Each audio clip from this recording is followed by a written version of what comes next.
Halo, nama saya Felicia Gislian Janina dan kali ini saya akan melakukan percobaan tentang gravity core.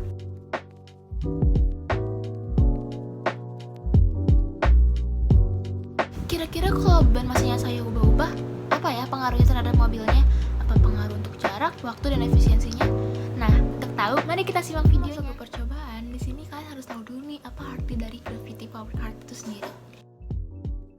Gravity car sendiri adalah sebuah mainan yang bisa kalian buat di rumah dan bahan-bahannya juga tidak cukup sulit untuk dicari seperti stick es krim atau misalnya pakai klip atau mau pakai karton atau kalender bekas dan masih banyak lagi.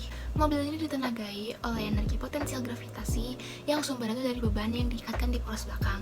Mobil ini tuh bekerja mengubah energi potensial menjadi energi kinetik. Kan tuh pernah ngasih kepikiran kenapa ya kalau manusia tuh selalu berinjak di tempat bumi?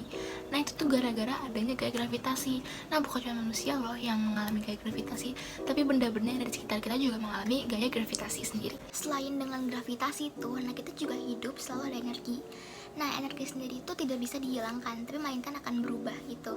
Kayak misalnya ada sentrika. Nah dulu kan sentrika pakai batu bara, dan sekarang tuh pakai daya listrik gitu. Energi sendiri itu ada 3 macam. Ada energi potensial, energi mekanik, dan energi kinetik. Nah untuk di percobaan kali ini kita tuh akan memakai energi kinetik dan energi potensial untuk perhitungan.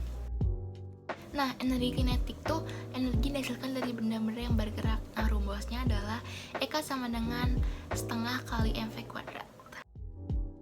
Nah energi potensial sendiri adalah energi yang dimiliki oleh benda karena ketinggiannya. Nah kalau gitu tuh rumus dari energi potensial adalah EP sama dengan M kali G kali H. Nah, dari penjelasan saya tadi, kalian masih bingung nggak? Nah, kalau misalnya masih bingung, ini adalah ilustrasi mengenai dari cara perubahan dari energi potensial menjadi energi mekanik. Nah, cara kerja dari gravity car ini sendiri itu, nanti akan ada beban. Jadi ini beban yang saya gunakan, ini adalah botol vitamin yang dalamnya isi dengan skrup. Ini saya buat dengan stick es krim, dan ini rancangannya. Nah, jadi ini kan kayak gini. Nah, di sini tuh saya buat untuk poros roda belakang dan roda depan tuh sama. Nah, tapi di roda belakang saya ada buat kertas yang dililit gitu. Di atas ada ini dari badan ballpoint yang bisa berputar. Jadi cara kerjanya itu nanti beban akan dililitkan di poros belakang. Dililitkan di sini. Nanti mobil akan berjalan maju. Nah, nanti tuh bebannya akan turun. Nah, pas bebannya turun itu mobil tuh mengalami perlambatan, sedangkan sebelum bebannya turun tuh mobil tuh mengalami percepatan. Nah dengan begitu ada rumus baru nih.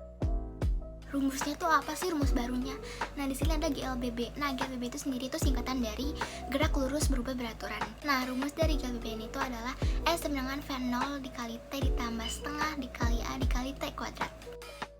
Kalau misalnya dicari dengan rumus GLBB tadi, akan dicari kecepatan maksimumnya dengan rumus sama dengan VT sama dengan V0 ditambah A dikali T. Setelah udah dihitung, tadi kan juga udah dapat EK sama EP-nya kan. Nah sekarang kita akan menghitung efisiensinya dengan rumus EK per EP dikali 100%. Nah itu dia rumus-rumus yang akan kita pakai di percobaan kali ini. Nah sekarang kita akan masuk ke alat bahan. Apa sih yang perlu saya siapkan untuk membuat gravity car-nya? Alat dan bahan: lem tembak, 4 CD, ballpoint, 4 tutup botol, benang, beban, stick es krim, tusuk sate, gunting, penggaris, dan timbangan. Saya juga ada gergaji dan paku. Nah gergajinya itu saya pakai untuk memotong badan ballpointnya, dan untuk pakunya itu untuk membolongkan si tutup botolnya. Ini adalah tampak close up dari gravity car yang saya buat. Masa beban yang saya pakai itu adalah botol vitamin yang saya isi dengan skrup kan.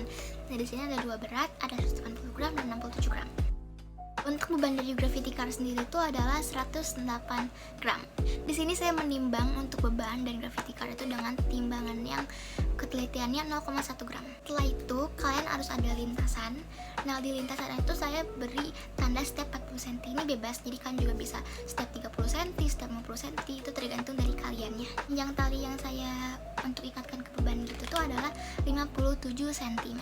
Kalau misalnya gravity car sudah siap dan yang lain sudah siap, sekarang kita akan masuk ke percobaannya. Kalian lilitkan dulu di tali kasurnya ke roda belakang, yang ada lilitan kertas. Nah terus lilitan yang itu tuh ditaruh di atas kartrol. Nah setelah itu rekaman video ketiga gravity car mulai berjalan. Direkam saya mobil berhenti. Tiap masa saya buat percobaan sebanyak 2 kali. Nah, saya itu merekam dengan menggunakan iPhone 7 Plus di mana memiliki spesifikasi kamera 30 fps dan resolusi 12 megapiksel. Nah, kalau misalnya kalian sudah membuat video dan percobaannya, sekarang kita akan masuk ke pengolahannya. Di sini kalian akan butuh aplikasi editing video yang bisa menunjukkan frame per second-nya. Dan di sini saya menggunakan VN dengan 100 fps. Yang perlu diingat adalah mulai videonya dari start. Nah, habis itu kalian tinggal play videonya dan di stop ketika sudah menyampai batasnya. Nah, lakukan terus sampai si mobilnya berhenti. Jangan juga buat catat ketika bebannya jatuh ya. Pas kalian melakukan pengamatan di aplikasi editing video VN itu, jangan lupa untuk mencatat juga waktu. Jadi ini adalah data yang sudah saya dapatkan sampai tadi mengamati.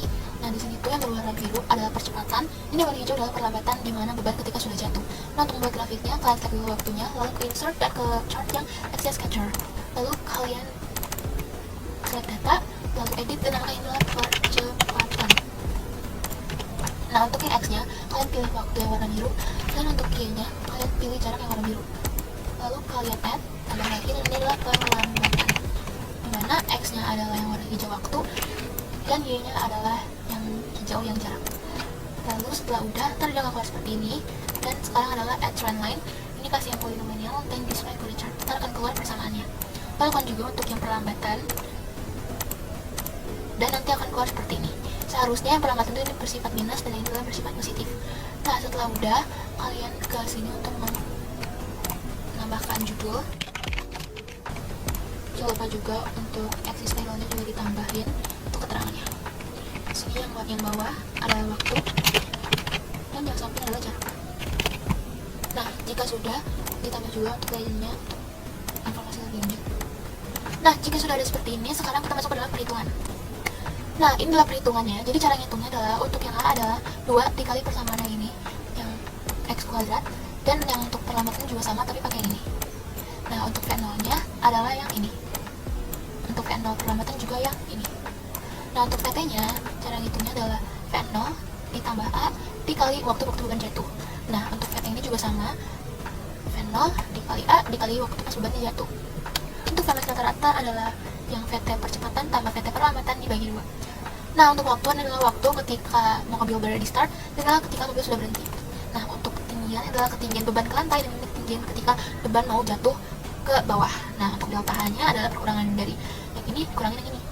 Nah, ini loh masanya adalah 0,067 kg, untuk gravitasinya adalah 9,8 dan delta EP adalah, nah untuk delta EP adalah massa dikali gravitasi dikali delta H. Nah, sekarang adalah massa mobil atau massa beban adalah massa mobil dan ini ditambah massa bebannya. Dan untuk Vmax-nya adalah yang ini. Untuk EK-nya adalah setengah dikali massa mobil tambah massa beban dikali Vmax kuadrat. Dan nanti dapat efisiensinya yang didapat dari EP per EK dikali 100 yang jadi 4,45%. Jadi lah data yang sudah dihitung dan lakukan ini ke semua percobaan. Nah, kalau misalnya kamu udah cari, ntar bakal ada percepatan, perlambatan, jarak, waktu, VT, EK, EP, dan efisiensi. Nah, untuk percepatan, itu tinggal yang percobaan pertama atau percobaan kedua dibagi 2 ya, tergantung percobaan kan ada banyak. Nah, setelah udah di sini saya bikin perbandingannya, jarak dan waktu, dan perbandingan EP, EK, dan efisiensi dengan diagram batang. Jika sudah, di sini saya membagi menjadi 3 tabel agar lebih mudah dipahami. Nah, apa sih maksud dari tabel tersebut? Nah, tabel tersebut itu tuh menunjukkan ada rata-rata hasil perbandingan, ada rata-rata EP, EK, efisiensi, dan rata-rata dari perbandingan jarak dan waktu. Nah, setelah itu buatlah diagram batangnya yang akan jadi seperti ini. Nah, dari percobaan tadi itu dapat disimpulkan kan misalnya sendiri, dimana kalau beban lebih berat itu jaraknya tuh akan semakin panjang dan efisiensinya juga akan semakin tinggi. Nah, kalau misalnya beban yang ringan itu lebih dikit dan efisiensinya juga lebih rendah. Nah, untuk percobaan kali ini yang 180 gram itu menang, dimana dia itu ada 7% efisiensi dan 2,45 meter untuk jarak tempuhnya. Gimana? Seru kan percobaannya? Nah, dengan begitu kalau misalkan penasaran kalau misalnya saya buat di rumah akan jadi seperti apa ya angka-angkanya, nah kalian bisa banget untuk melakukan percobaan kali ini di rumah kalian.